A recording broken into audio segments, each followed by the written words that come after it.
And then we'll get started. Okay, here we go. So we're going to talk about how you can express likes and dislikes about anything. Somebody shows you something and they're like, ooh, do you like this? And you're like, yes, I love it. Or, ooh, not so much. So expressing likes and dislikes about anything. And in a few minutes, I'm going to put some pictures up here. And it varies from anything from school subjects to foods to whatever. So being able to express, yeah, I like that or I don't like that. Yes, ma'am. I don't have paper. You don't, and I don't have paper for you to borrow. Oh, Colin, that is so kind of you. And Ariana, it looks like there is a little container over there that might have some pens for you to use. Gracias, Colin. All right, so it's pretty simple, but I am going to give you a few more things to use with it. So to express that you like something, you're just going to say a 2-word expression, and I'm going to tell you why I'm putting that in parentheses there in just a second. Well, actually, let's do one at a time. So you literally are just going to say, me gusta, and this blank is going to have whatever the item in it, but it's always going to be just one item. So me gusta pizza, me gusta football, whatever. And if you know it in Spanish, you can say it in Spanish. So me gusta is the I like part, and then you just fill in the blank with whatever it is that you like. Pretty simple, pretty simple.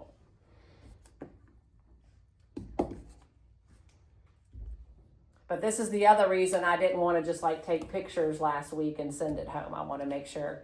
All right, so everybody say it with me. Everybody say me gusta. Gusta. It's that same, we look at it and we think the English word, but we have to go, okay, I'm in Spanish class now. Me llamo, me gusta. Just remembering to do those Spanish vowels, okay? Now, the reason I kind of separated it is something pretty small, like really teeny, is going to change if the thing after it is more than one item. Like if you want to list, I like pizza and pasta, you're simply just going to say me gustan.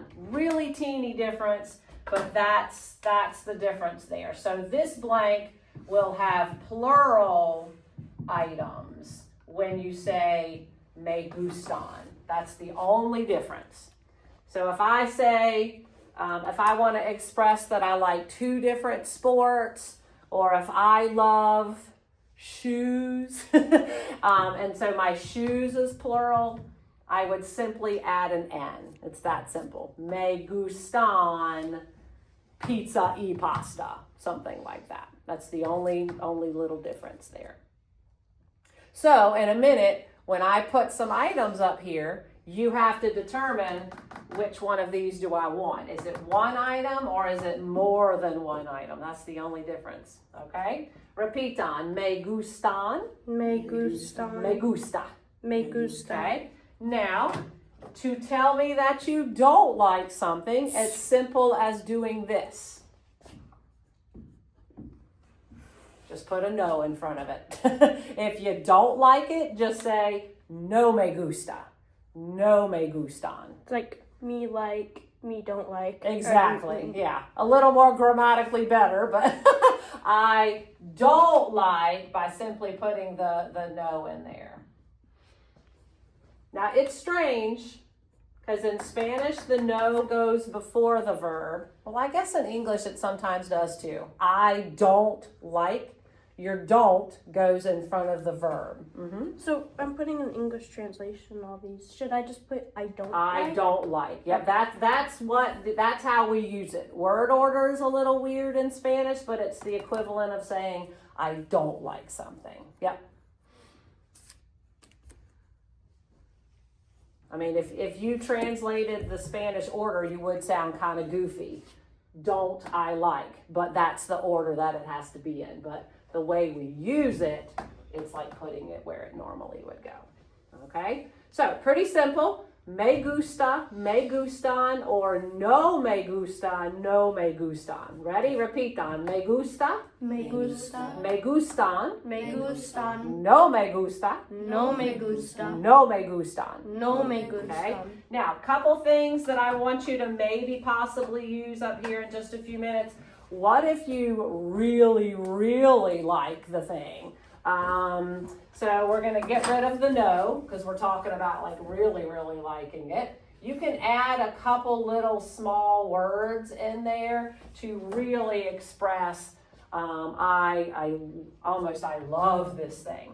So after I say my item, me gusta item, I can put a mucho down at the end. That basically says I like that item a lot. Me gusta pizza mucho. And I can use that down here with gustan too. Me gusta pizza y me gustan pizza y pasta mucho. Same thing. So that one you can express, oh, I really love that one. Or when I put some school subjects up here, some people really love school. Some people are like, I do it because I have to. So maybe you want to express that it's not your favorite or you like it a little bit. So in place of mucho, you can put another expression, un poco, a little bit. But you would literally just put it right at the very end of the sentence, expressing, do you like it a lot? Do you like it a little bit? And you can do it down here too. So same thing, un poco.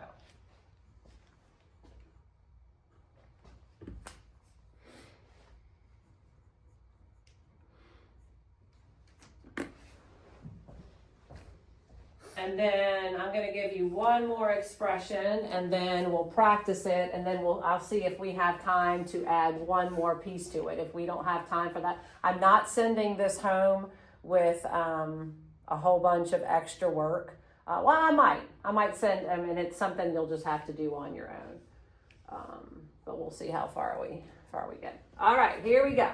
So let's just keep throwing in the word pizza for the singular. And down here we'll say, what's a plural Spanish word? We can just say zapatos. Zapatos are shoes. Anybody collect shoes?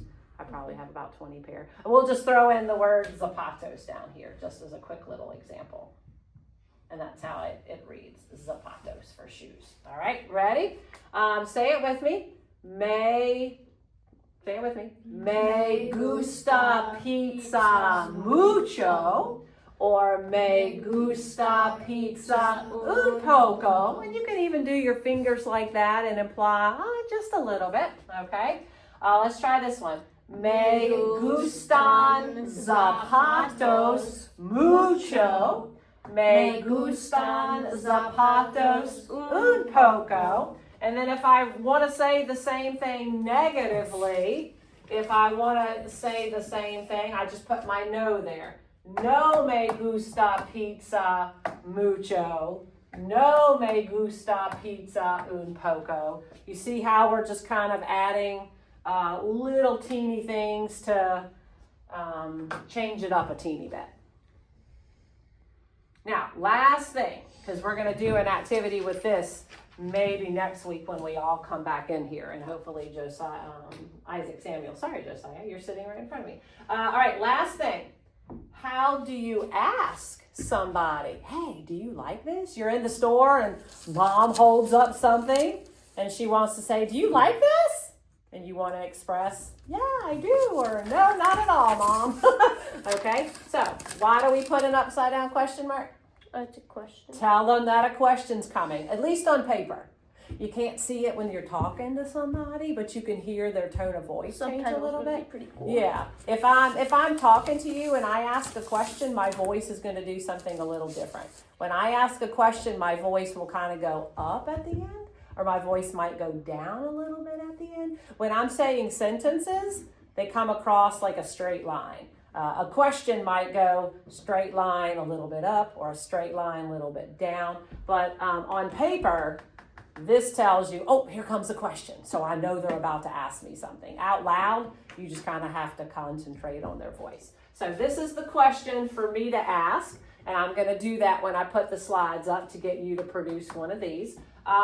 We're simply going to change the first word to the word te, and then gusta again. So te gusta, one item, or I simply add an N, te gustan, more than one item. So the gusta word doesn't change.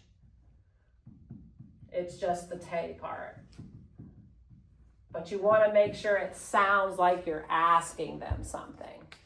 Okay? You don't want the word no in your question, because that would sound silly. So it's always going to be te gusta pizza or te gustan zapatos. What does te mean?